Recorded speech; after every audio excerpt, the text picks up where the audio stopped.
Brangieji, manau, visi mes žinome tą būseną, kai gyvenimas tarsi sustoja. Kai lauki kažko, kažkas, kad pasikeistų. Galbūt gydytojo žodžiai, kurie pakeis viską. Gal naujienos apie darbą, gal atsakymo į ilgai meldžiamą maldą, gal tiesiog žmogaus, kurio tau dabar labai reikia. Laukimas daugeliui iš mūsų nėra natūrali būsena. Mes gyvename pasaulyje, kuris visko nori čia ir dabar. Greiti atsakymai, greitas internetas, greiti rezultatai. Tačiau gyvenimo tikrovė dažnai sako ką kita.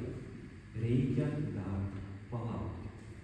Bet tas laukimas kartais atrodo kaip laiko švaistymas. Arba dar blogiau, kaip prarasta viltis. Kaip likimas įkalintas už stiklo, kurio negali sudaužyti ir negali jo paliesti, nors atrodo, kad matai.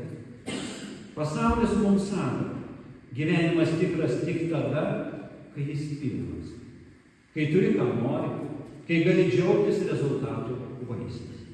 Kitaip tariant, laimė, džiaugsmas, ramybė, prasmė priklauso tik tada, kai gyvenimas teka pagal tavo planą.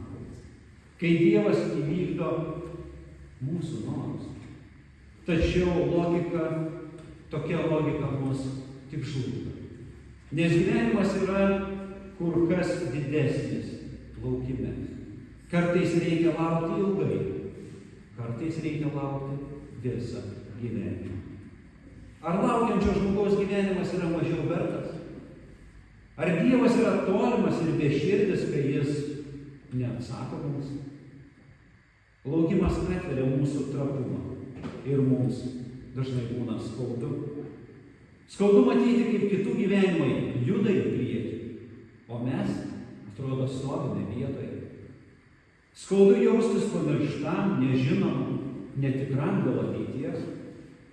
Kartais net piktant Dievą, norisi šaukti, kodėl tu tyli, ko lauki? Štai kodėl ši tema tokia svarbi. Nes gyvenimas iš tikrųjų vyksta ne tik tada, kai gauname, jis vyksta ir kai mes laukiame. Bet klausimas, ar laukdami galime būti laimingi? Apaštalas Paulius laiške Romiečiams, kurį ką tik tai girdėjote, pakartosiu, dar kartą sako. Tuo tarpu mes esame išgelbėti viltimi. Tačiau regima viltis nėra viltis. Jeigu kas mato, tai kam jam viltis? Bet jei turime viltį nematydami, tada laukime ištvermingai. Kristus nemelas. Jis atėjo ne kaip greitų sprendimų Dievas, bet kaip su mumis esantis laukimo viešpats. Ir jis pats pažino laukimą. Jis laukė 30 metų, kol pradėjo tarnystę. Jis laukė dykumoje, kai buvo gundomas. Jis laukė sode prieš mirtį melsdamas. Tėve, jei įmanoma, tegu ši taurė praeina. Ir net ant kryžiaus jis laukė, keldamas akis į dangų ir melsdamas. Mano Dieve, kodėl mane apleidai? Kristaus gyvenimas ir jo auka liudija. Laukimas nėra Dievo tylos ženklas. Tai erdvė, kurioje Dievas ugdo mūsų tikėjimą. Laukimas nėra tuštuma. Tai dirva, kurioje auga kantrybė, viltis, džiaugsmas, pasitikėjimas. Tai dykuma, kurioje Dievas kalba tyliai, bet tiesiai širdį. Tai laikas, kai jis keičia mus labiau nei rezultatai. Štai kur slypi Evangelijos gale. Džiaugsmas nėra priklausomas nuo atsakymo. Jis kyla iš buvimo kartu su Dievu. Ir jei Kristus yra su mumis ne tik kai laimime, bet ir kai laukime.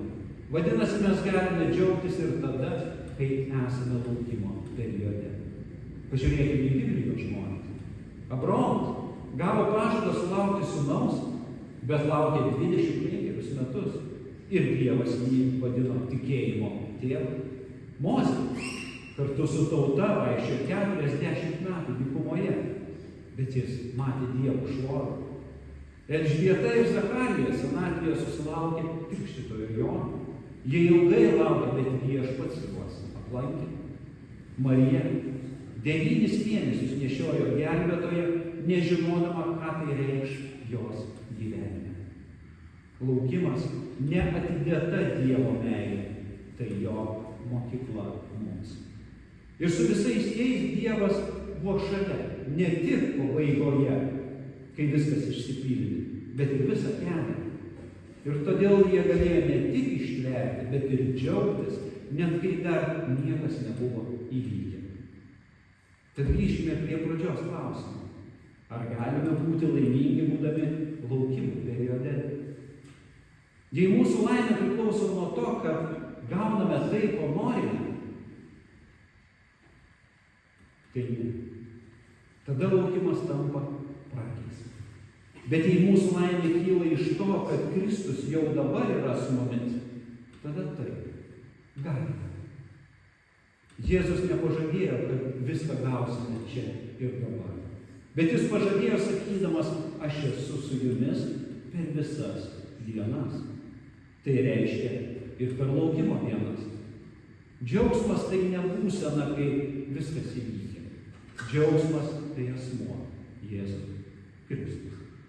Kai jis yra su mumis, galime giedoti net būdami dykumoje. Kai jis yra su mumis, galime dėkoti net kai nežinome, kuo viskas baigsis. Kai jis yra su mumis, galime gyventi tikėjimu ir viltimi, net ir nematydami rezultatų. Mes galime džiaugtis tuo, ką turime šiandien. Ne viskas sustoja, kai laukiame. Šiandieną turime Dievą, jo žodį, žmonės šalia. Tai nėra mažai. Padėkokime už laukimą, nes tai mokykla. Palaukime mes, laukdami mes įgauname jėgų, kurios vėliau laikys mūsų gyvenimą per visas audras. Tikėkime, Dievas neskuba, bet ir nevėluoja. Jo laikas tobulas. Neužsidarykime vien laukimo burbule. Tarnaukime kitiems, mylėkime savo artimus, gyvenkime. Mūsų gyvenimas neprasideda, kai sulaukiam. Jis jau vyksta. Vyksta dabar. Vyksta, kai laukiam. Prisiminkime, kad laukime mes nesame vieni. Jame yra Dievas. Ir dažnai šalia yra kiti žmonės. Pasidalykime tuo. Mūsų Viešpats yra ne tik pažadų išpildytojas, bet ir Viešpats einantis kartu. Jis laukia mūsų ne tik prie finišo linijos. Jis eina, bėga kartu. Ir jei Kristus yra kartu, tada mūsų laukimas yra ne akligatvis, bet kelias. Ne bausmė, bet augimas. Ir ne tuštuma, bet pilnatvė, kurios dar nematome. Tad drąsiai gyvenkime ir nebijokime gyventi, laukime. O ko laukiame, džiaukimės, nes esame Dievo rankose. Amen. Tai tebūna. Amen.